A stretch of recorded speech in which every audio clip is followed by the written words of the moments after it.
SER Podcast. Hola, soy Pedro Blanco y estás escuchando el podcast del Abierto de Hoy por Hoy. En este episodio vas a poder escuchar dos testimonios de gran valor. El primero de ellos, el marinero que durante 11 meses ha permanecido retenido en el barco en el que faenaba en Yemen. Acaba de ser puesto en libertad, está esperando volar hacia España y nos cuenta en este podcast cómo ha vivido estos 11 meses de retención. Pero sobre todo vas a escuchar el testimonio del comandante Ureta. Ha estado al frente de las tropas españolas en el dispositivo de evacuación desde el aeropuerto de Kabul. Han sido días de mucha intensidad y su testimonio tiene un valor indiscutible. El análisis esta mañana con Mariela Urrea, con Antón Losada y con Ignacio Guardans.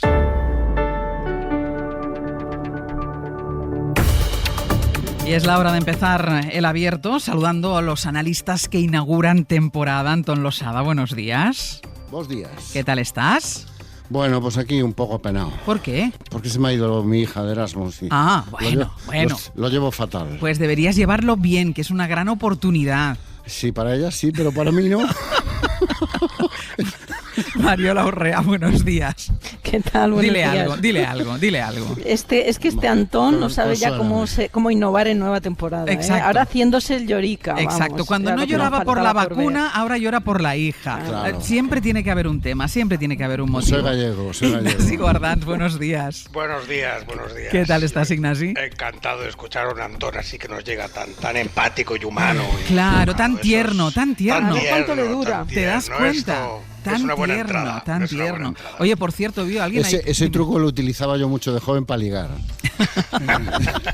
¿Vio alguien ayer el debut de Messi? No. A los traidores ni agua. O sea, habéis borrado a Messi de vuestra cabeza. ¿Tú también, Guardans? Yo sí, ya sabes que Messi nunca ha formado parte de mis santos particulares. Te voy a santoral propio. ¿El qué? Te voy a sorprender. Dime. Yo ayer vi el documental de Cristiano Ronaldo. Bueno... Por favor, mira, dejadlo aquí. No, ayer lo que es destacable es que volvió a jugar en el Nou Camp Nico González, el hico de Fran. Ah, vale. El que fue capitán del Deportivo que ganó la Liga. Sí. ¿Y su hijo juega con el Getafe? No, juega con el Barça. ¿Ah, juega con el Barça? Nico González. Ah, qué bueno. Este medio centro que está poniendo Koeman para medio suplir a Busquets. Qué bueno. Pues no lo sabía. ¿A quién le importa el debut de Bueno, Messi? oye, dejadme un momentito, porque os quería preguntar si lo habíais visto por Twitch, por la tele convencional, pero como no lo visteis, abandono el tema porque creo que me está escuchando y creo que en buenas condiciones. Pablo Costas, buenos días. Sí, hola. Pablo Costas es el marinero que ha pasado 11 meses retenido en Yemen, acusado de pesca ilegal. Ayer fue liberado, lo hemos contado a primera hora de esta mañana. Y lo primero, Pablo, ¿cómo está? Hola, Ángel, me alegro de escucharte. Bueno, estoy bien, estoy en el hotel ya, recuperándome de todo este sufrimiento y esperando para que me coloquen en algún vuelo de repatriación, porque está bastante complicado por la situación del país y la escasez de aeropuertos, contar con la capital cerrada y bueno, el conflicto todo que hay. Pablo, ¿cómo han sido? Pablo? Estoy bien ya, estoy bien. ¿Cómo han sido estos 11 meses en el barco? ¿Cómo ha sido su vida en el barco? ¿En qué condiciones? Hola, pues vamos a ver, aquí si no se diera luz pública a lo que estaba pasando, pues acabaríamos muy mal. Nos confundieron un juicio con un martirio. Entonces, claro, si eso no se le da luz, pues estaríamos muertos. Excusas de que no hay representación diplomática, excusas de que hicieron un juicio y bueno, ha resultado el martirio y la condena de 32 tripulantes, malviviendo en condiciones extremas. Durante este ahora parece que ya se resolvió esto. A ver si retornamos pronto a casa, que es lo que deseamos todos. Pablo, durante este infierno que usted ha vivido junto con el resto de tripulantes a bordo del barco, durante este tiempo, ¿ha tenido contacto con las autoridades españolas? Te escucho mal. No sé si me recibes tú. Yo sí le recibo. No sé si me recibes tú. Yo sí le recibo. Sí, me recibes. Bueno, pues La verdad es que no te escucho. Agradecervos el interés y nada, que todo el mundo que ayudó sepa que estoy bien y que estoy deseando ya volver a casa. Tengo el pasaporte ya en regla, sellado para poder marchar, y tan pronto podamos coordinar un vuelo de repatriación, pues me meterá en él. Uh-huh. Pues Pablo, eso es lo que hay. Yo te agradezco que hayas atendido la llamada. Nos gustaría haber hablado con Pablo Costas muchísimo más rato, pero es evidente que la comunicación está en Yemen, sigue en Yemen, intentando, como él decía, coordinar un vuelo que le pueda permitir retornar a su país. Lleva 11 meses fuera, acusado en ese juicio de pesca ilegal, viviendo junto con el resto de la tripulación a bordo del barco. 11 meses, además, que han sido los 11 meses de pandemia. Como él decía, afortunadamente su caso salió a la luz pública y finalmente las autoridades españolas, con la intervención del Ministerio de Exteriores, consiguió ayer su liberación. Antón, no sé si conocías tú el caso de este pescador. Pues sí, lo conocía porque además a través de representantes sindicales que han estado muy próximos a la familia, pues llevamos 2 semanas intentando pues agitar al máximo el tema, porque las condiciones en las que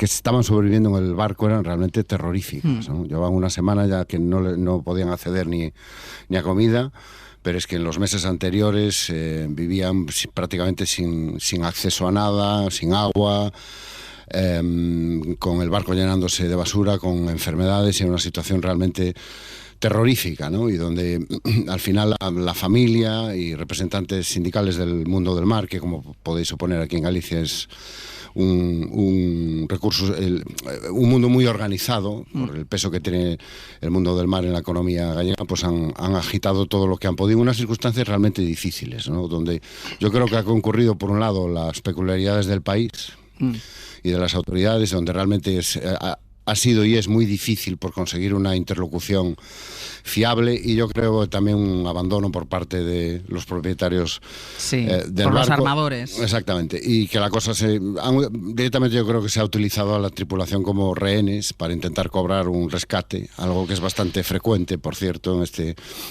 tipo de situaciones, y la empresa directamente se ha desentendido, ¿no? Pero bueno, yo creo que al final hay que celebrar que, aunque sea con retraso y aunque sea mucho más tarde de lo que a todos nos hubiera gustado, pues que Pablo esté camino a casa, ¿no? Una historia rocambolesca que acabó llevándole recalando en Yemen, donde ha estado con el barco atracado durante estos 11 meses. No sé, Ignacio. Ignacio. Sí, hay un detalle aquí que si no estoy mal informado, habrá que examinar con más calma, que es que aquí interviene Australia por medio, que es Australia quien denunció y al final se le detiene por una orden de Interpol que empieza desde Australia. Y claro, por tanto Australia tiene una responsabilidad en cómo se ejecuta esa orden después, en no haberla retirado, en no haber condicionado, etcétera. O sea que aquí no es solo un tema con Yemen, país en guerra, etcétera, y sin representación diplomática. Está por medio un país muy serio como Australia que tiene responsabilidad en este asunto. Mariola.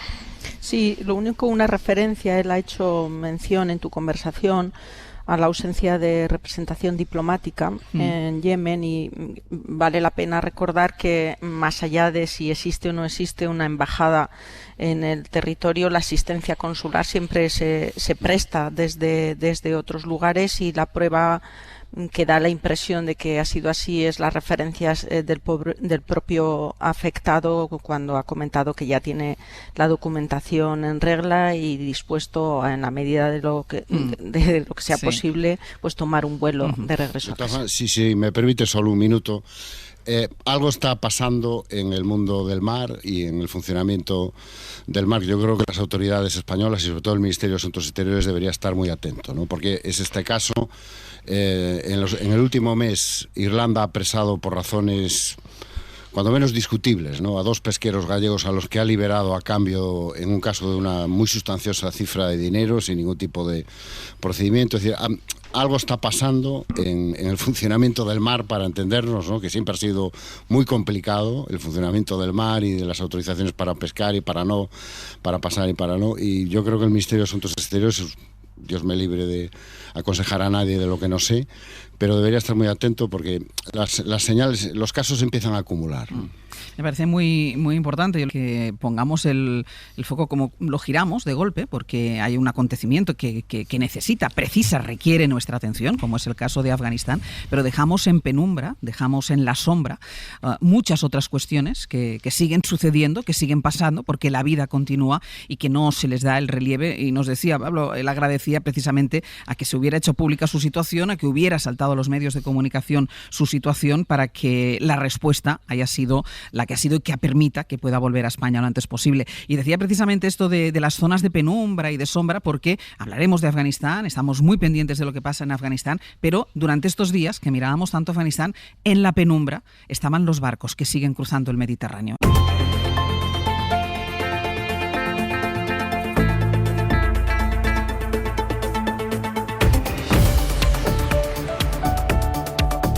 En el abierto, Antón Losada, Mariela Urrea, Ignasi Guardans. Vamos a esa zona de penumbra que decíamos que había quedado a oscuras porque estábamos muy pendientes de Afganistán, a pesar de que los rescates en el Mediterráneo han vuelto en estas últimas horas a las portadas con fotos espectaculares, como la de la barcaza con 539 personas, una barcaza llena hasta arriba de gente que llegó este sábado a Lampedusa. Así que nos vamos en directo al Mediterráneo central asistiendo a esos rescates a bordo del Astral, barco de la ONG Open Arms. Está nuestro compañero Nicolás Castellano. Nico, buenos días. Hola Ángels, pues concretamente estoy a 19 millas en alta mar, a 19 millas al sur de Lampedusa. Buenos días. Pues un récord, Nico, en fin de semana. Hacía años que no se veían llegadas de 1.000 personas en una sola jornada, así que vuelve a las portadas y vuelve además al debate público italiano. Sí, 1.000 personas prácticamente el sábado. Hacía muchos años que no se vivía esto aquí en aguas italianas, y con esa foto que decías, ¿no?, de esas 539 personas hacinadas en ese viejo pesquero de madera y que casi llegaba por sus propios medios a la costa de la pequeña isla italiana. Rescates como el de la bebé de 4 meses de la Manta Rosa, a la que salvaron la vida los tripulantes del Astral, con otras 120 personas en 6 pateras. Esto está copando grandes titulares en medios como La República, y tanto el alcalde de Lampedusa como el primer ministro italiano están pidiendo más ayuda a la Unión Europea y haciendo comparaciones, Ángels, precisamente con la crisis afgana. Vamos a escuchar a Valentina Brini de Open Arms en Italia y que está participando en esta misión 84 de la ONG española. El aumento de las personas migrantes que llevan en Italia, no mucha gente en un solo día. El alcalde de Lampedusa está muy preocupado y ha pedido al gobierno italiano y a la Unión Europea de no interesarse solo de la crisis afgana, ma de continuar a hablar de la crisis migratoria que investe la Sicilia y Lampedusa. El presidente de la República Italiana, Sergio Mattarella, también ayer ha pedido a la Unión Europea un ayuda porque la Italia en este momento está sola. Porque Italia está sola, en esa comparación con la crisis afgana. La cifra, Ángels, 38.000 llegadas por esta ruta en lo que va de año, es el doble, por ejemplo, de las llegadas registradas en España en su conjunto, o 5 veces más de lo que ha llegado a Canarias en este 2021. Nico, casi no hablamos de ello, pero se están sucediendo los naufragios a diario, cada día, en las costas libias. Más de 25 muertos, desaparecidos y cuerpos encontrados desde el jueves. Sí, llevamos 7 días a bordo del Astral desde que partimos de Badalona, y los últimos 4 días, cada día, Ángel, son constantes las llamadas de auxilio de organizaciones como Sea-Watch, que tiene un avión que sobrevuela las costas de Libia, donde es habitual que se produzcan esos naufragios. El sábado teníamos noticia del hallazgo del cuerpo de una niña y de otras 4 mujeres. El viernes teníamos el conocimiento, lo vivíamos prácticamente en directo por radio, de la desaparición de otras 5 personas en angustiosas circunstancias cerca de una plataforma petrolífera. Aquí hay 1.300 muertos oficialmente, según la OIM, en esta ruta del Mediterráneo. En la ruta canaria, por ejemplo, oficialmente son 500, pero sabemos también por las llamadas de los familiares y lo que está pasando en Canarias en las últimas semanas y este fin de semana, que allí llevan más de 2.300 muertos, que es la ruta migratoria más mortífera hacia Europa, pero oficialmente, según la ONU, aquí hay 1.300 muertos. Te llevo escuchando todos estos días que estás a bordo de este barco, y ahora mismo recordabas que estás pasando cerquita de Lampedusa. Ayer me mandabas una fotografía de la silueta de Lampedusa al fondo, en el horizonte. Tú y yo estuvimos allí cuando se registró la mayor tragedia en ese momento, en cuanto a número de cadáveres recuperados, 369. Entonces, recuerdo perfectamente, Nico, como el presidente de la Comisión Europea decía que Europa no podía seguir mirando a otro lado, pero lo cierto es que o no ha cambiado nada o es peor. porque ahora se espera que aumente la llegada de migrantes porque se van a sumar muchos más afganos. Sí, de aquellas lágrimas de cocodrilo, ¿no? De Durão Barroso, Cecilia Malmström o de Enrico Letta en la primera vez que un primer ministro italiano visitaba la isla de Lampedusa en una crisis migratoria, ese único precedente, ¿no? El 3 de octubre de 2013, aquella imagen brutal de 369 ataúdes en la nave del aeropuerto de Lampedusa. Nosotros veíamos cómo sacaban los buzos los cuerpos cada día, a 900 metros solo de la playa del Coniglio, de la icónica playa turística de aquí. Y la escena del sábado de esas 539 personas, de esa barcaza que hacía referencia a Ángels, hizo temer precisamente al alcalde de Lampedusa que se volviera a repetir esa escena. Fue una operación de rescate muy complicada por parte de varias embarcaciones de la Guardia Costera y al final finalmente se pudo rescatar a estas personas, entre las que hay gente de Egipto, de Yemen, de Nigeria, de Costa de Marfil, de Afganistán. En este caso han llegado 1.500 personas en lo que va de año. Estamos todos pendientes de los afganos, como tú decías, pero los corredores migratorios, en este caso el Atlántico hacia Canarias, del Mediterráneo hacia España, oeste de Italia, pues cíclicamente nos obligan a mirar hasta aquí, porque tantos años después de aquellas palabras de Durão Barroso, Europa evidentemente sigue mirando a otro lado. Nico, muchísimas gracias. Un beso. Hasta luego.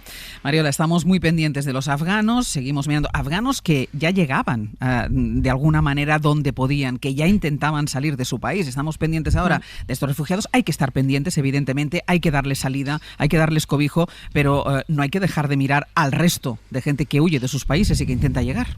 Bueno, es que son las dos caras de las políticas que probablemente son más exigentes para la Unión Europea y para España en la medida que es frontera exterior de la Unión Europea. Son, por un lado, la política de asilo, cuando estamos hablando de acoger a aquellas personas que huyen de su país porque su país no es capaz de ofrecerles unas garantías de vida, y que es un derecho. El asilo es un derecho, no es una solidaridad que ejerce la comunidad internacional.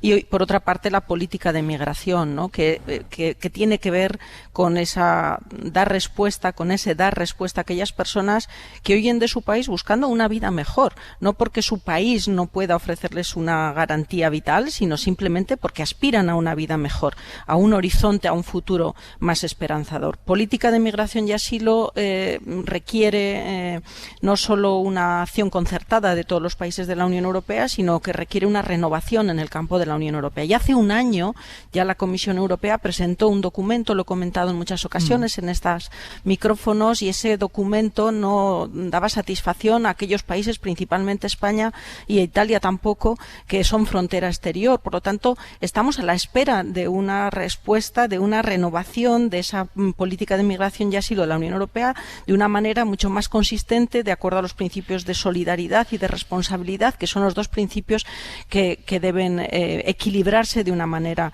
más razonable, ¿no? Y en esto viene la crisis de Afganistán. Por eso hemos comentado en alguna ocasión también que esta crisis pilla a la Unión Europea en una situación de debate político muy intenso en materia de estas políticas, pero nos la jugamos en la Unión Europea con ofrecer una respuesta correcta en este sentido. Y ayer el presidente del Gobierno de España, en la tribuna que publicaba en El País, hacía mención precisamente a este punto, que yo creo que es un punto estratégico para la Unión Europea y también para España. Y España se ha convertido, con esta respuesta que ha dado a la crisis de Afganistán, yo creo, en un interlocutor muy fiable, muy válido, y además ha ejercido un liderazgo que yo creo que la posiciona en este debate, que es bastante complejo en la Unión Europea, pues en una posición de fuerza interesante. Ignasi.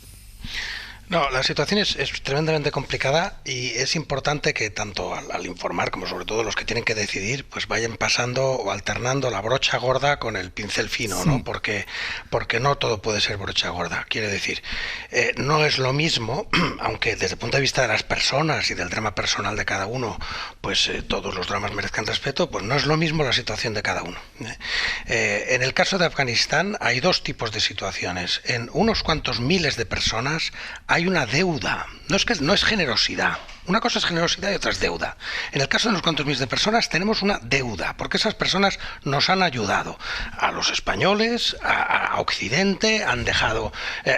pues su vida está en peligro por habernos ayudado. No por ser quienes son, sino por habernos ayudado. Y eso, que afecta a miles de personas todavía, o por haber creído en nosotros, o por haberse creído en nuestras promesas también. Pongo el ejemplo que afecta a los norteamericanos, de los estudiantes de la Universidad Norteamericana de Kabul, ¿no? Que es gente que se matriculó en la universidad y por el hecho de haberse matriculado en una universidad occidentalizada, pues su vida corre peligro, ¿no?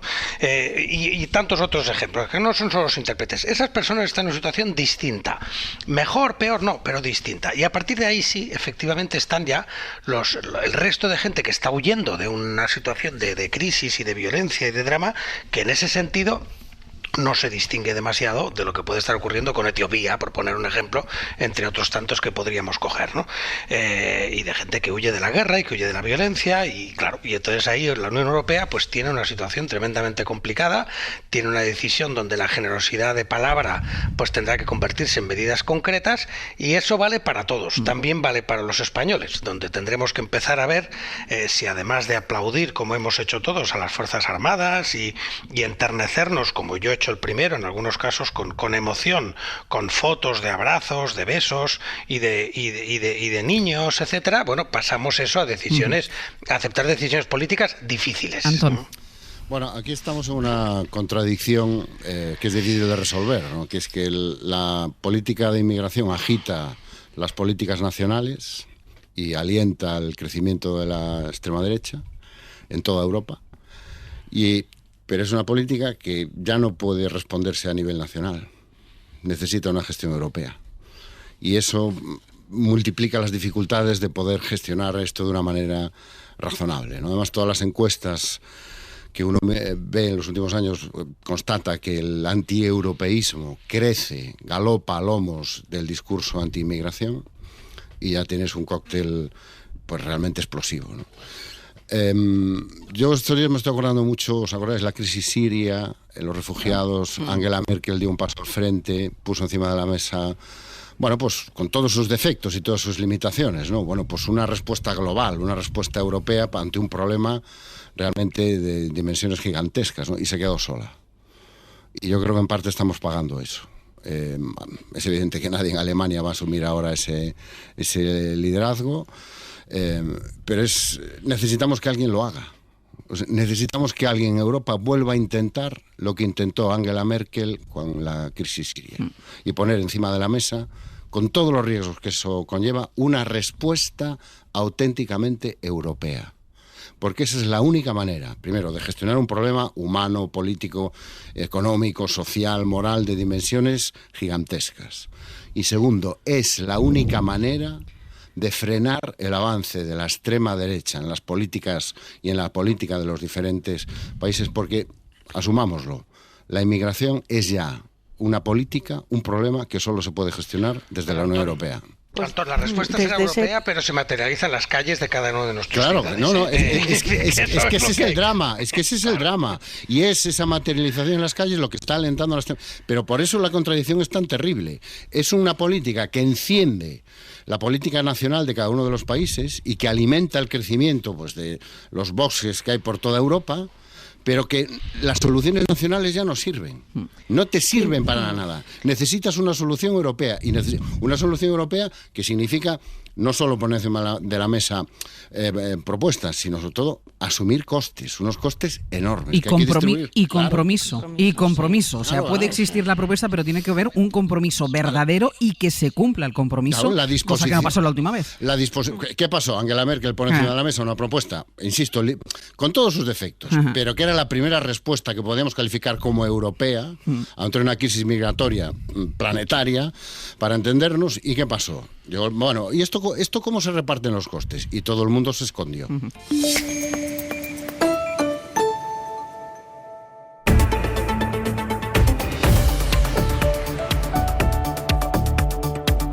En el abierto, Antón Losada, Mario Lauré, Ignasi Guardans, y vamos a saludar a esta hora a David Ureta Mirandas, comandante del Ejército del Aire y miembro del Escuadrón de Apoyo al Despliegue Aéreo. Desde hace 25 años ha sido el responsable del despliegue militar español en el aeropuerto de Kabul, que ha permitido la evacuación de 1.900 personas. Comandante, muy buenos días. Buenos días, Ángeles. Encantada de saludarle. Igualmente, ¿qué tal está? Muy bien. ¿Ha podido descansar un poquito? He podido descansar y nada que una buena cama y sobre todo tiempo para poder dormir no arregle. Tiempo para dormir y para digerir. Ahora le preguntaré por esto, porque yo no sé, supongo, comandante, que esta no ha sido una misión al uso, ¿no? Yo no sé si ha sido la más intensa en las que haya participado. Sí ha sido la más intensa porque teníamos la presión de intentar salvar al mayor número de vidas posibles y eso es lo que nos ha llevado a a reducir al mínimo o casi al cero el tiempo de descanso para poder estar en el mayor número de sitios a la vez. Y bueno, pues sí, ha sido un despliegue complicado, donde, bueno, pues al haberse utilizado la vía aérea para la evacuación, pues el Ejército del Aire ha hecho un esfuerzo impresionante. Se han desplegado en 2 ubicaciones distintas, tanto en Dubái como en Kabul, las distintas unidades aéreas. Concretamente en Kabul, pues de los 57 militares que estaban desplegados allí, 37 eran del escuadrón de apoyo al despliegue aéreo.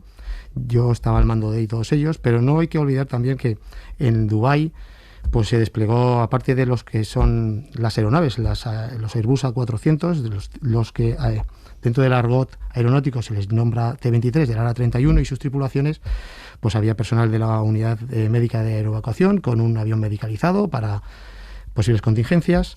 Había personal de la unidad médica de apoyo al despliegue, que son los que iban en los aviones en los trayectos tanto Dubái-Kabul, Kabul-Dubái como Dubái-Territorio Nacional para atender las necesidades sanitarias que necesitase el personal evacuado durante el vuelo, y por descontado pues, o también un grupo de personal del Escuadrón de Apoyo al Despliegue Aéreo pues con los equipos de protección de aeronaves embarcados, y un pequeño grupo encargado de hacer el trasvase del personal entre los Airbus y en los Air Europa y en Dubái. Y comandante, todo esto organizado en un tiempo récord. En un tiempo récord. Y trabajando contrarreloj. Lo bueno que, bueno, pues el Ejército del Aire pues tiene una serie de unidades que están permanentemente alistadas y preparadas y con un nivel de activación muy reducido para que en un momento dado poder activar un despliegue de estas características. Yo le preguntaba por el cansancio. Hay una cosa que es el esfuerzo físico, el cansancio físico. Entiendo que han dormido poquísimas horas y es que han podido descansar. Y el psicológico y la cabeza, ¿cómo se digiere o cuánto tardan ustedes, que están en primera línea, en digerir lo que han visto? Bueno, las 1.900 personas o más de 1.900 personas que hemos conseguido evacuar, pues son 1.900 dramas, cada uno individualizado. Es imposible empatizar con ellos, pero no nos podíamos permitir el lujo de hacerlo profundamente, porque teníamos muchísima gente por detrás que teníamos que sacar. La gente, mi equipo, y aquí tengo que decir que estoy eternamente orgulloso y profundamente orgulloso de todos ellos, y tengo el placer de representarles aquí ante todos ustedes, pues estaban hipermotivados, y eso es lo que ha provocado que el escaso tiempo de descanso y de comer y de beber pasase a un segundo plano y estuviesen al 100% siempre preparados y con una sonrisa en la cara para poder ayudar al personal. Comandante, todos hemos visto las imágenes de la gente agolpada en las afueras, fuera del muro del aeropuerto. ¿Cómo era ese proceso? ¿Cómo era ese proceso de identificación de aquellos que ustedes podían subir al avión?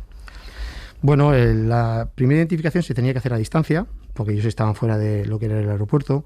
En las convocatorias que les hacía la embajada, pues se les marcaba unos códigos de autenticación, pues unos códigos de colores, de ropa, para que nosotros en la distancia pudiéramos identificar quién podría ser de interés para nosotros o quién podía ser evacuado por nuestra parte, ¿no? Por parte de España.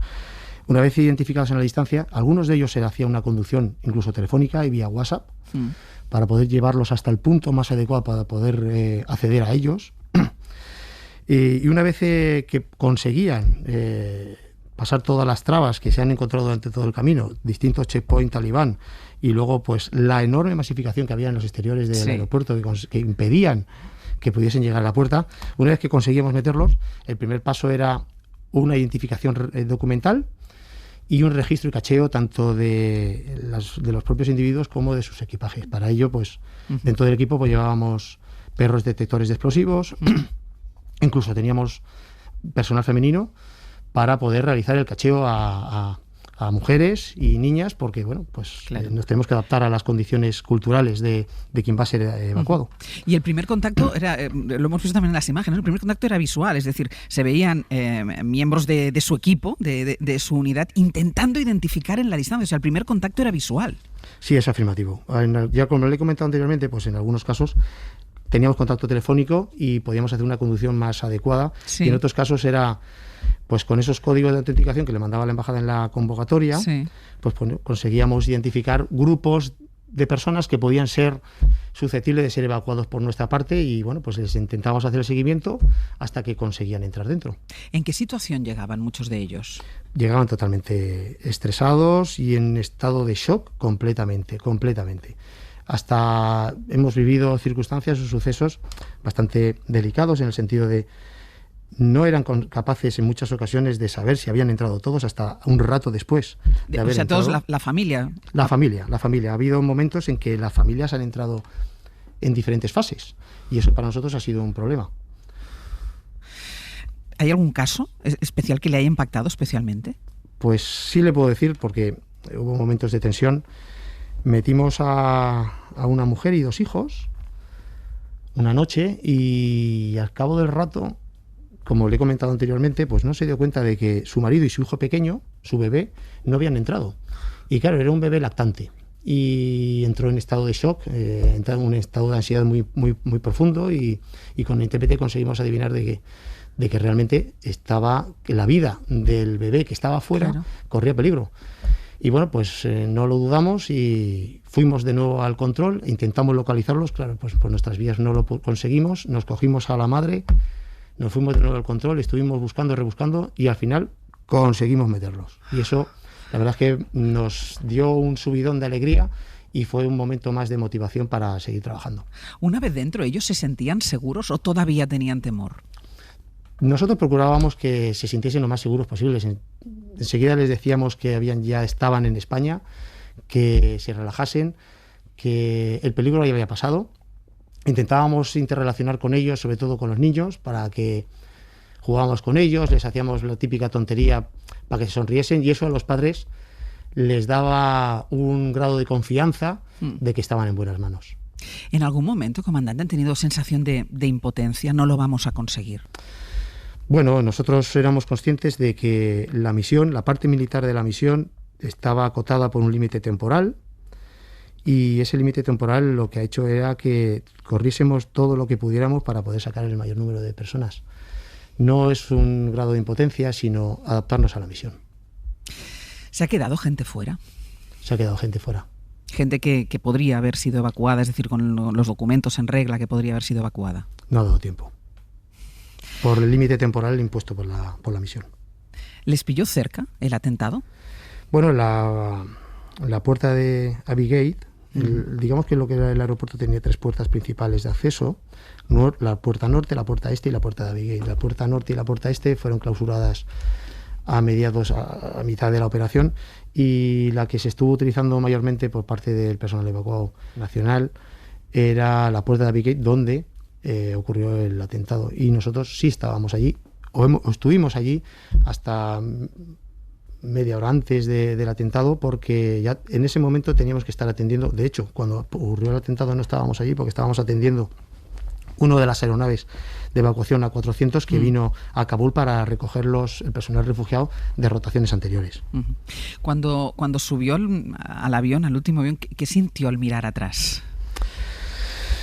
Bueno, una sensación agridulce. Por un lado, una alegría por los más de 1.900 personas que hemos conseguido sacar y que les hemos conseguido, entre todos, darles una vida mejor. Y una sensación de tristeza por el personal que no hemos podido sacar, pero a su vez también la esperanza de que teniendo en cuenta que el pueblo afgano es, para mí, el pueblo más duro que he visto yo nunca, sea capaz de resolver esta situación. Y esa sensación de esperanza es la que me invade y que creo que sí que lo van a conseguir. Usted ha pasado más de 2 años y medio en Afganistán, tengo entendido, en varios de los despliegues, ¿no? Sí. ¿Tiene la sensación que no ha servido para nada? No tengo esa sensación. Yo tengo la sensación de que en cada momento las Fuerzas Armadas han hecho lo que tenían que hacer, cumplir con la misión encomendada y bueno, pues esa es la sensación que yo tengo. Yo cuando he estado allí en Afganistán, que concretamente mi unidad ha estado en los 5 o 6 escenarios en los que España ha estado, desde Kabul, Bagram, Mazar Sharif, Kalinao y Herat, y en todo momento, en cada situación, cada misión ha tenido unos objetivos y los hemos cumplido. ¿Cómo lo ha llevado su familia esto? Pues ya están acostumbrados, ya están acostumbrados, ya me han conocido así. Mi mujer ya, cuando empezamos, hace ya muchísimos años, ya llevaba este ritmo de trabajo. Yo llevo en el EADA pues desde que salí de la academia prácticamente y me han conocido así. No conocen otra manera de vivir. Ellos para mí también son mis pequeños héroes de casa, porque sin ellos yo no podría haber hecho esto. Saben que si yo no llamo es porque no puedo, saben que intento cuidarme a mí y cuidar a los míos en todo lo que yo puedo y tengo en mis manos. Y bueno, pues están acostumbrados. Nos llamó mucho la atención, de hecho hablamos con ella aquí en este programa, la militar que se fundió en un abrazo cuando aterrizó el avión en Torrejón con una de las mujeres afganas que había hecho ese vuelo. Usted decía, era imposible no empatizar, teníamos que tener la cabeza fría, era imposible no empatizar. Yo no sé si usted va a mantener contacto o ha mantenido contacto con alguno de los afganos que usted consiguió salvar. Sí, naturalmente, porque muchos de ellos ya, como le comento, pues estuvimos en contacto por WhatsApp y el WhatsApp pues ahora es la red social por excelencia para mantener contacto con todo el mundo, y además tenemos constancia de que aquí en Zaragoza, concretamente, que es donde estamos nosotros destinados, pues hay del orden de unos 100 refugiados en distintas organizaciones de Cruz Roja y demás, y nuestra idea es ir a visitarles naturalmente, porque creo que es una buena manera de, al menos desde nuestra parte y como unidad, cerrar el ciclo, porque ellos siguen necesitando nuestra ayuda aquí y se la vamos a prestar. Comandante, le agradezco muchísimo que haya hecho un paréntesis en sus vacaciones, merecidas vacaciones, días de descanso. Muchísimas gracias por el trabajo y muchísimas gracias por habernos atendido. A ustedes por darnos la oportunidad de llevar a la población pues el trabajo a veces oculto de las Fuerzas Armadas, sí. Y creo que es un buen momento para poner en valor el trabajo de tantas y tantas personas que han estado involucradas en esta operación. Muchísimas gracias. A ustedes, muchas gracias.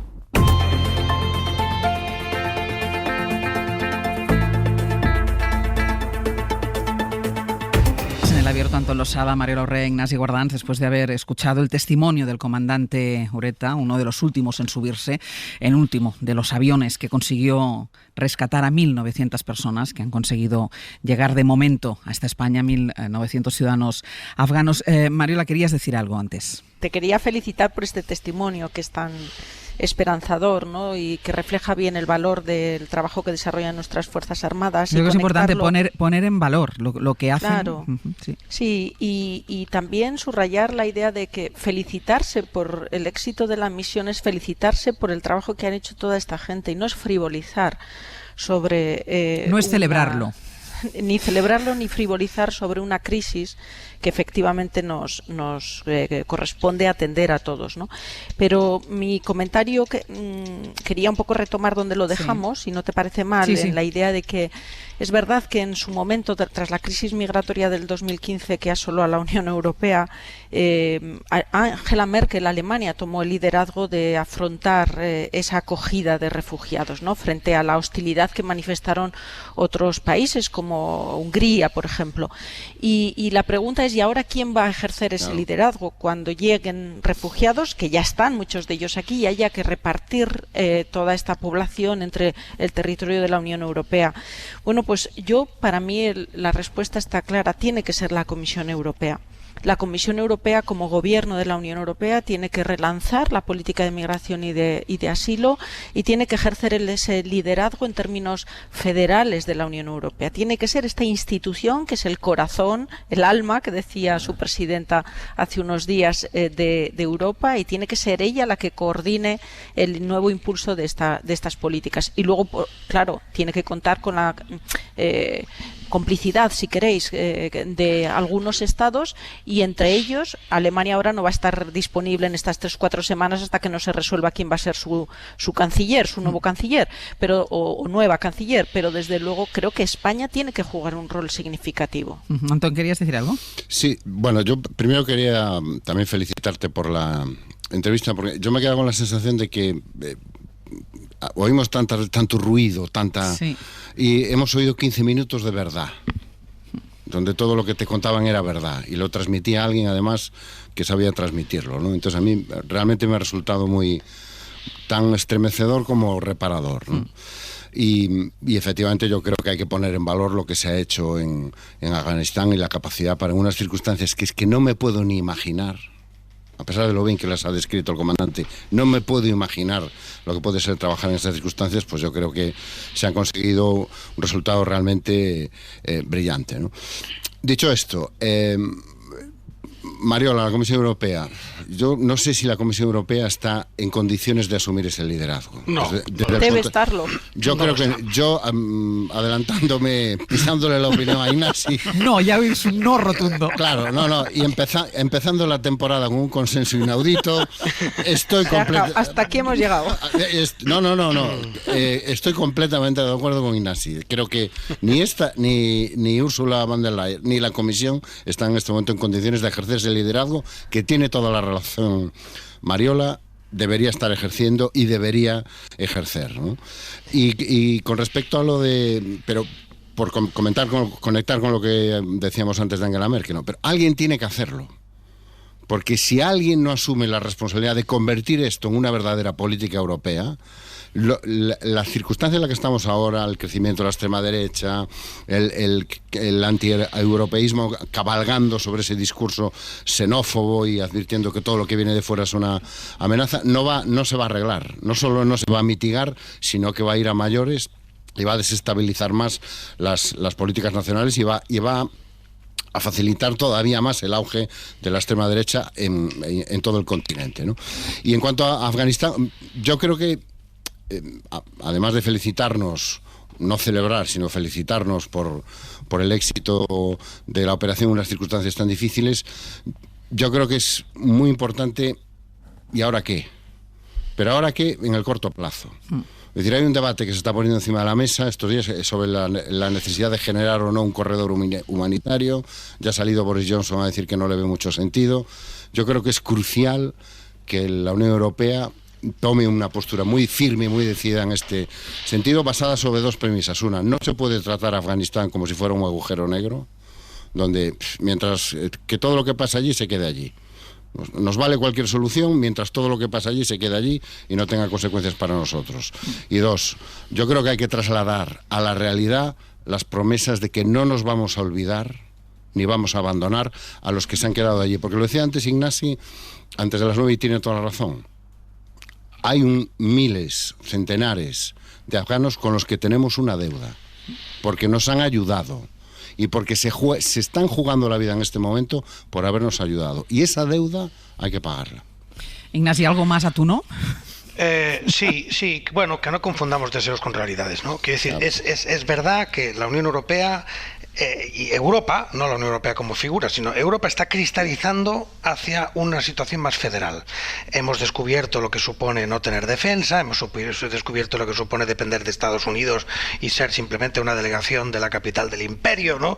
Hemos descubierto lo que supone la política exterior sin instrumentos para ejecutarla, etcétera. Todo eso está ocurriendo y la parte financiera la descubrimos con el COVID. Y todo eso junto va cristalizando hacia una progresiva federalización de Europa que se traducirá en el próximo tratado cuando llegue, y eso va a ocurrir. Eso es una absoluta certeza de la que no sé el calendario, pero sí el contenido. Ahora, mientras eso llega, mientras esos cambios federalizantes llegan, tenemos lo que tenemos. Y en lo que tenemos es que la Comisión Europea no puede liderar lo que le pide Mariola. Lo querría hacer no puede, porque no tiene autoridad para imponerse a Hungría, ni a Rumanía, ni a Austria, ni puede imponer sus decisiones. Un matiz solo. No es necesario que reformemos los tratados para dar pasos en términos de federalización, aunque yo estoy a favor de la reforma de los tratados y ojalá se materialice tras la conferencia sobre el futuro de la Unión Europea.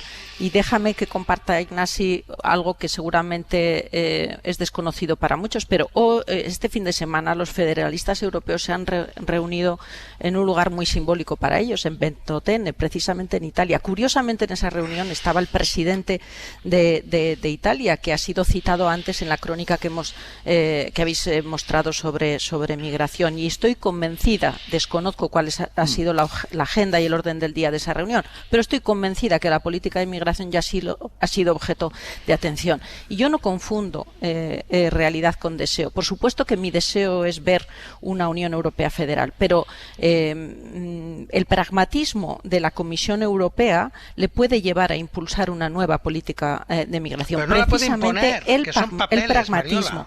Sí, pero si ya lo hizo con Siria, pero no lo pudo imponer. No solo, pero fíjate, cojamos el modelo de la respuesta de la Comisión Europea frente a la pandemia. Nunca hubiéramos imaginado, 2 años antes hubiéramos imaginado que la Unión Europea, a través de la Comisión, iba a ser capaz de salir a los mercados para endeudarse contra el propio presupuesto de la Unión Europea. Y lo hizo ante una situación excepcional. Yo lo que subrayo es que políticamente hoy hay una ventana de oportunidad para que la Comisión haga, salvando las distancias, algo muy parecido a lo que hizo con la respuesta del plan de recuperación, pero en clave de política de migración. Lo puede hacer si quiere. Muy breves los dos. Antón, ¿qué vas a decir? ¿Algo? No, sí, que yo no creo que sea tanto un problema de tratados, de legislación, de si puede imponer o no. Es un problema de tener liderazgo político o no. Claro. Y el problema es que esta comisión y esta presidenta de la comisión no lo tiene. Y muy breve, Guardans. No, lo ha demostrado. Está liderazgo político, pero está a intentar poner una cosa que él se puede ejecutar. Si no, todo queda en un think tank. La Comisión Europea no puede ser un think tank. Es que quiero cerrar ya el tema Afganistán, aunque de alguna manera es el arranque de lo que os quiero proponer después, que es el inicio del curso político. Pero para cerrar el tramo de Afganistán, ya saben que durante estos últimos días hemos estado escuchando varios testimonios de personas allí en Afganistán. Y hoy vamos a sumar una voz más. Luis Miquel Hurtado, buenos días. Hola, buenos días, Sánchez. Luis Miquel, ¿quién es Hatere? Llamar a Hatere Madre Coraje sería un tópico. Sencillamente es una mujer que ha sufrido todos los peores maltratos posibles en una sociedad patriarcal como la afgana y que pese a todo ha sobrevivido no solo para contarlo, sino para ayudar a otras mujeres a superarlo. Conocí a Hatere de casualidad hace unas semanas gracias a un contacto con la diputada feminista afgana Fauzia Kufi, que sigue en Afganistán, por cierto. En un primer momento no conocí la historia de Hatere, sabía que tenía una hija, que estaba divorciada de un hombre violento, que se había pasado al bando talibán este hombre, y que ella estaba en peligro por su activismo. Y el viernes pasado, tras llegar a Bilbao, estando a salvo, Hatere me contó esto. Con 13 años yo era guapa y estaba jugando en la calle cuando una mujer me vio y propuso a mi padrastro entregarme a un traficante llamado Rabbani, de 51 años. Este me llevó hasta Irán diciendo a todos que yo era su hija o hermana.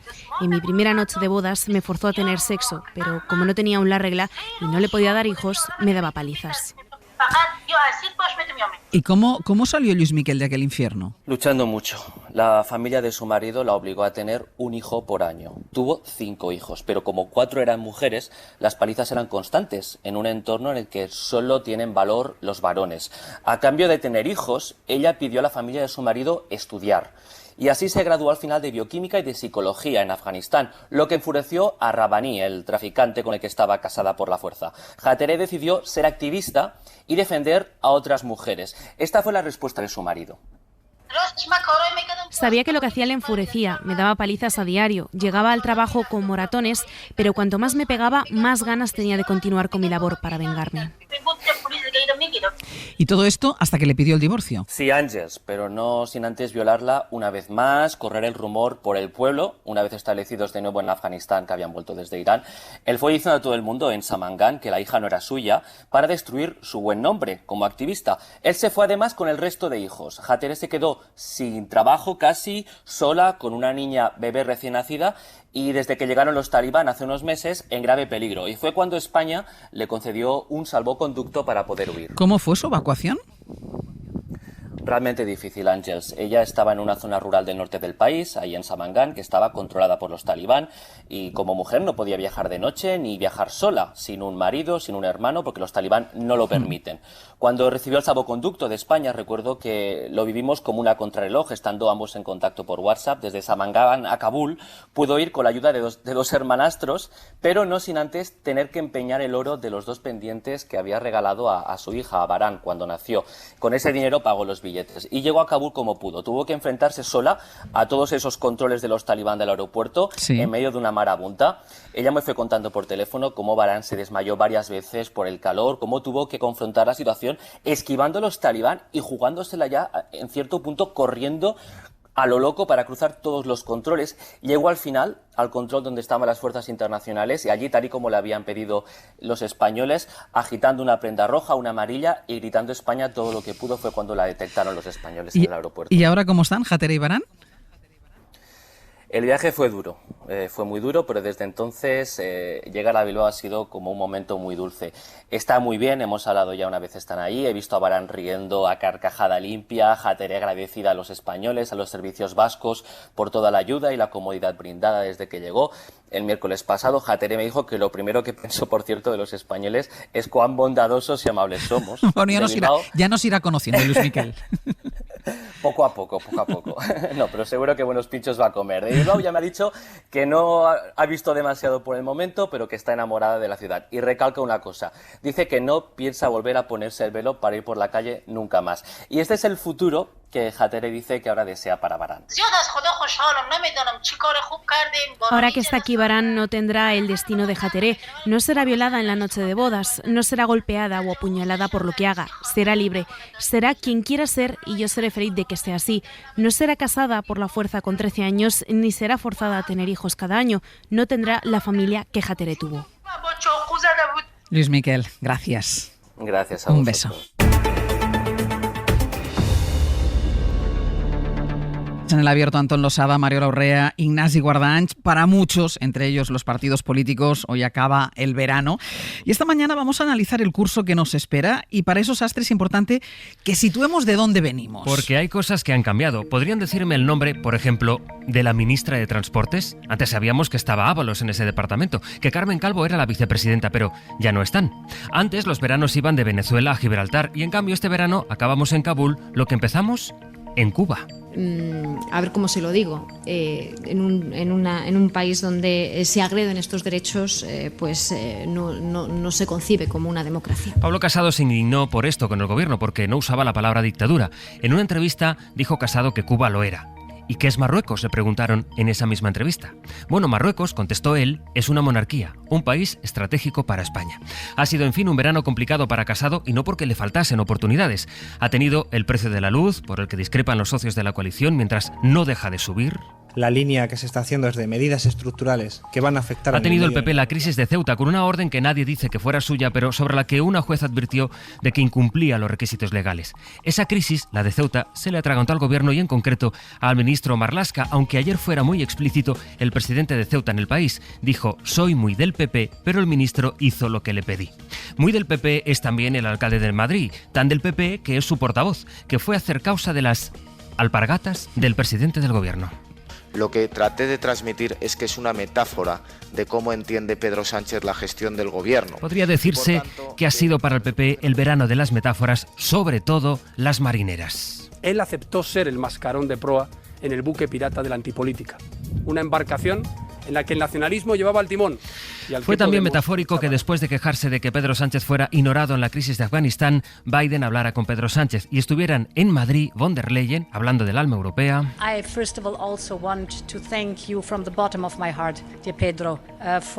Y estuviera en Madrid Charles Michel. I would like to express our support, our gratitude. To you, Pedro, to your government, Han cambiado algunas cosas, desde luego. Los septiembres eran en España meses de calentamiento, en Cataluña preludio de octubres difíciles. Ahora andamos en vísperas de una mesa de negociación este mismo mes a la espera de los presupuestos que tenga que gestionar el nuevo gobierno. Ay, por cierto, la ministra de Transportes se llama Raquel Sánchez. Gracias por recordármelo. De aquí venimos, que es de bastante abajo. Polémica con alpargatas. Yo como oyente este verano no daba crédito a lo que estaba escuchando. Las palabras de Casado de ayer diciendo que el presidente del gobierno celebra el drama de Afganistán. Bueno, de aquí venimos, vamos a ver hacia dónde vamos. Inma Carretero, buenos días. Hola, ¿qué tal? Buenos días. A ver, Inma, Pedro Sánchez arranca oficialmente el curso este miércoles en la Casa América en Madrid con una conferencia que tiene un hilo conductor y es que la recuperación tiene que ser, abro comillas, justa, cierro comillas. Sí, quiere lanzar ahí en esa conferencia en Casa América las líneas fundamentales de la acción del Gobierno en los próximos meses, incidiendo en que la recuperación de la mano de los fondos europeos será justa, con la agenda social como prioridad.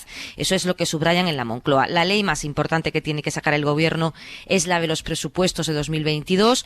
Todavía tienen que buscar el acuerdo dentro de la coalición, sobre todo con el tema de la subida de impuestos. En la Moncloa minimizan las diferencias entre socios porque insisten en que la estabilidad del Gobierno está garantizada más allá de los debates internos que haya habido o que pueda haber sobre la factura de la luz, la vivienda, el salario mínimo interprofesional o la reforma laboral. Y en lo que están Ángels es en la remontada política.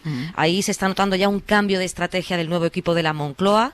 Pedro Sánchez se está acercando mucho más a la gente. El curso pasado hizo una gira por España presentando el plan de recuperación, pero eran actos muy institucionales y ahora lo están sacando a patear la calle, a dar besos y abrazos, aunque sea con mascarilla, y todo esto sin abandonar su agenda internacional, en la que el presidente se encuentra especialmente cómodo y va a asistir a finales del mes de septiembre a la Asamblea General de Naciones Unidas con el tema de Afganistán de plena actualidad. Va a ser un septiembre muy intenso en el Gobierno, porque en 2 semanas está prevista la reanudación de la mesa de diálogo sobre Cataluña, y muy intenso también en el PSOE. La semana que viene se reúne la Ejecutiva Federal, va a renovar a los portavoces del Senado y del Congreso, y están los socialistas en pleno debate de las enmiendas para el Congreso del partido de mediados de octubre. Pues justo, acabamos de empezar. Queda mucha temporada, mucho curso político por delante. Inma, hasta luego. Un beso, hasta luego. Está en el Gobierno, en el PP, Mariela Rubio. Buenos días. ¿Qué tal? Buenos días, Ángel. ¿Qué dicen ellos? ¿Cómo afrontan este inicio de curso? Porque las encuestas son buenas. Hoy aparece otra encuesta que les da mayoría junto con la ultraderecha, con Vox. Pero bueno, algunos sectores del partido temen que Casado se confíe demasiado. Sí, Casado, lo hemos escuchado esta mañana, no cedía ayer ni un milímetro en sus críticas sobre la gestión de la crisis en Afganistán. Y es que no entra en sus planes hacerlo en ningún frente, Ángels. Esa es la estrategia con la que arranca Génova el nuevo curso político. Ayer también el líder de los populares rechazaba ante los suyos que se le reproche falta de sentido de Estado y llamaba a ignorar las críticas a un tono de oposición que no piensa cambiar. Somos una oposición responsable, pero somos oposición. Me daba igual cuando decía que demasiadas manos tendidas y éramos blandos. O ahora que intentan decir que demasiada poca mano, no sé dónde no la ven, y que somos duros. Da igual, nosotros a lo nuestro, a servir a los españoles. Mientras en el partido crecen las voces, tú lo mencionabas, que alertan contra la excesiva confianza en las encuestas que le sitúan en cabeza. Voces que piden una reflexión profunda sobre cómo abordar este nuevo ciclo pospandemia.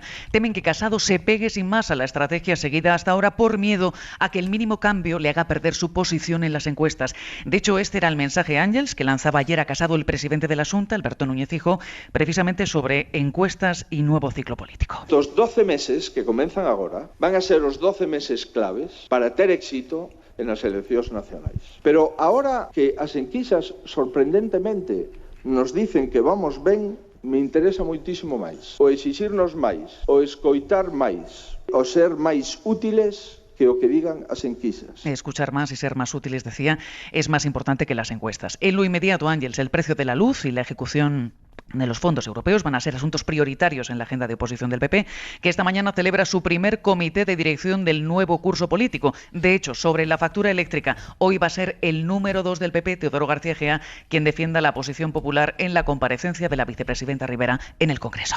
Gracias, Mariela. A vosotros. Y por cierto, ya que ella me daba pie, lo iba a contar después, pero ya que me da pie, Mariela, con esto, sobre el precio de la luz, Eladio Meizoso, buenos días. Hola, buenos días. Agosto va a ser el mes con el recibo más caro de la historia. Sí, va a estar por encima de los 90 euros según el modelo de Facua, que descarta segundas viviendas, cuando el agosto pasado fueron 63 euros, así que casi 30 euros más este agosto del 21. Es cierto que el gas natural y los derechos de emisión de CO2 están muy caros, pero el precio aquí en España está por encima de los 11 céntimos que marca hoy en Reino Unido o los 10 de Francia o Alemania. Aquí está en 12,44 céntimos el kilovatio hora en el mercado mayorista. Y una vez más la energía hidráulica, que tiene costes muy bajos, es la que marca los precios más altos en 13 de las 24 horas, frente a 9 horas en que lo hacen las centrales de gas, que esas sí son las de costes más altos. Con todo esto, el precio al consumidor en la tarifa regulada hoy va a ir de 17 céntimos kilovatio hora en el horario valle, el más barato, a 34 en hora punta. Hace un año el precio más caro no llegaba a 12 céntimos. Y lo peor de todo, Ángels, es que estos precios van camino de persistir durante meses. Según las cotizaciones de futuros, solo van a empezar a ceder en la próxima primavera, en que bajarían a 7 céntimos kilovatio hora en el mercado mayorista. Y todo esto nos sitúa en el contexto que ya nos marcaba a las 9 con el dato del IPC de Jordi Fábrega, que nos recordaba que en agosto la inflación se sitúa en el 3,3, es decir, el precio de la vida llega a su máximo desde el año 2012. Eladio, esta tarde la ministra de Transición Energética, Teresa Rivera, comparece, lo hace a petición propia en el Congreso de los Diputados. ¿Qué se puede esperar de esta comparecencia? Sí, bueno, comparece a petición propia y también de los grupos de la oposición, de la Diputación Permanente del Congreso. Y es evidente que va a tener que hacer frente a duras críticas de la oposición porque considera que faltan medidas para frenar el recibo de la luz. El Gobierno ya ha bajado el IVA y ha suspendido el impuesto a la generación eléctrica. También ha propuesto que centrales nucleares e hidráulicas devuelvan una parte de sus ingresos por esos derechos de CO2 que no pagan, pero sí les benefician.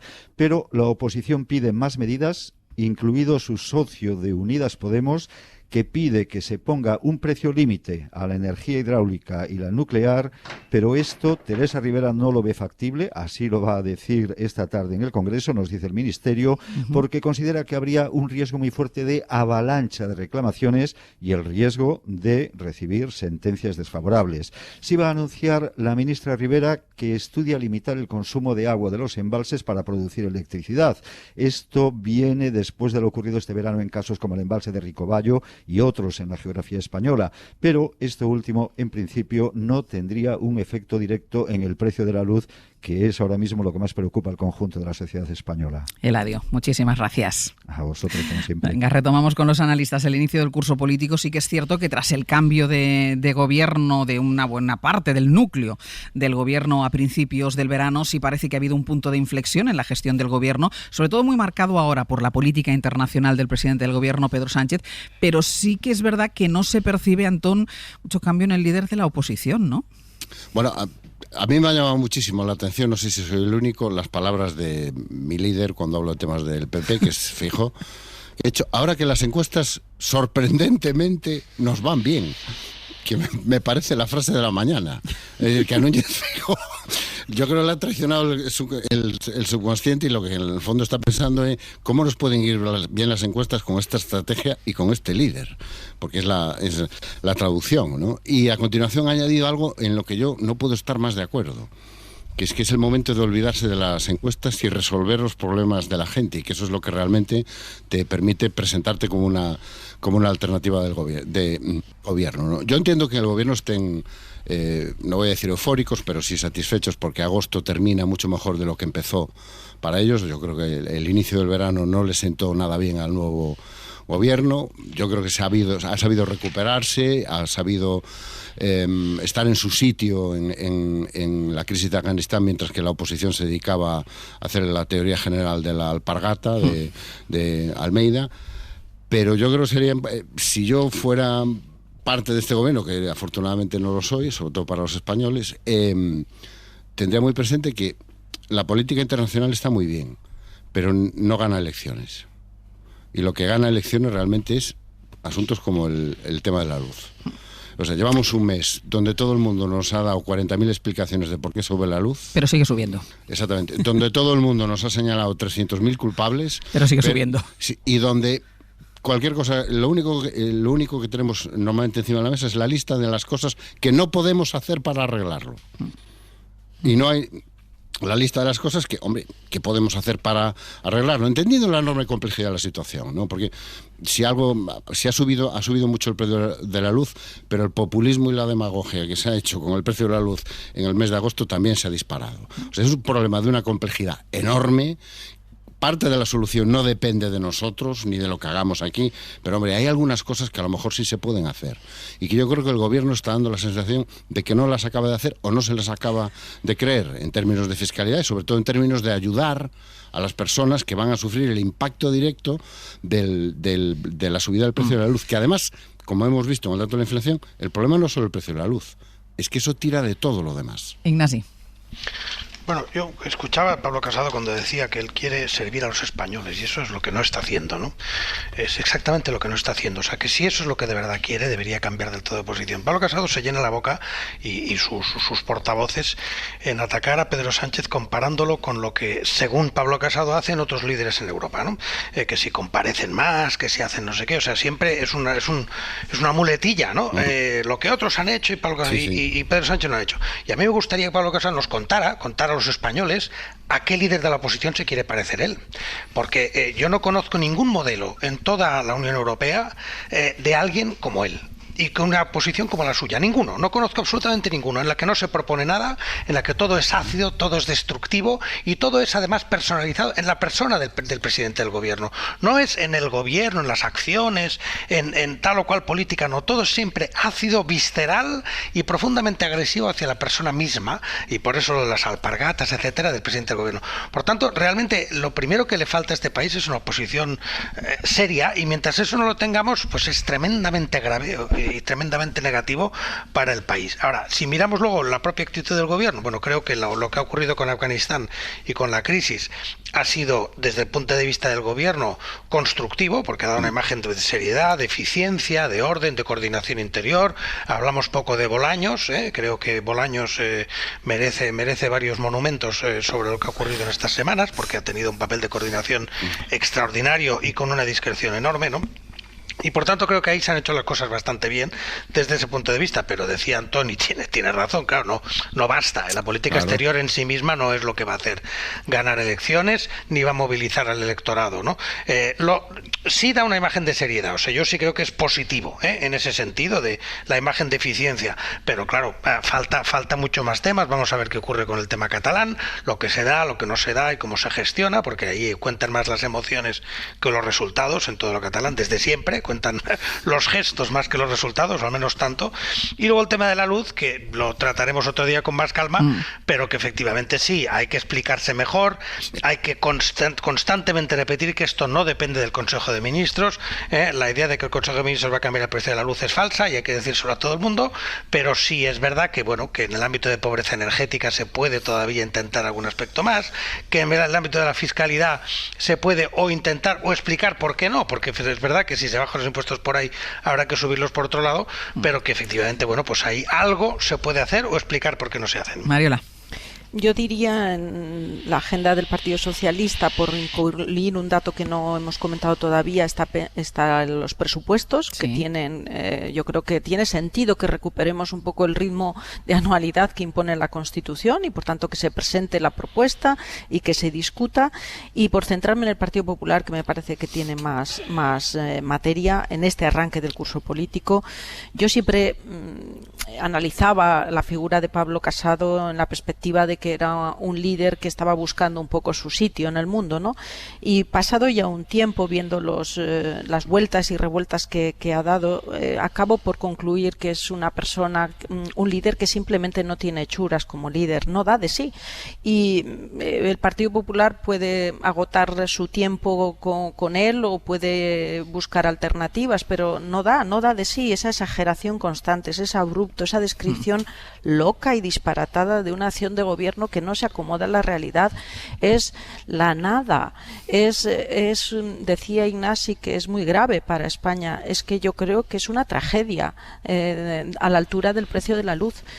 Necesitamos una oposición sólida y una oposición constructiva y una oposición que sepa regular cuándo hay que estar al lado del gobierno y cuándo hay que estar enfrente, para tener enfrente precisamente un gobierno mejor, porque una oposición sólida convierte al gobierno en un gobierno mejor o en una alternativa al gobierno, pero lo que tenemos con Pablo Casado es simplemente la nada, no da de sí, no tiene hechuras. Y por cierto, un recordatorio, sorprendentemente las encuestas le van bien. Bueno, sorprendentemente, como ha dicho tu comandante, tu comandante en jefe. Epidemiólogo en jefe. Efectivamente. Pero, no, es que a mí se lo de sorprendentemente. Y en términos, Mariola. Una última cuestión, pero en términos de seguridad institucional y en términos de fortaleza institucional, si a alguien en el Partido Popular todavía le queda un mínimo de sentido de Estado, que por favor se sienten a la mesa a renovar las instituciones que están pendientes. Eso es un incumplimiento de la Constitución indigno de un partido que ha gobernado España durante muchos años. Destacabas, Antón, lo del sorprendentemente, que te he interrumpido.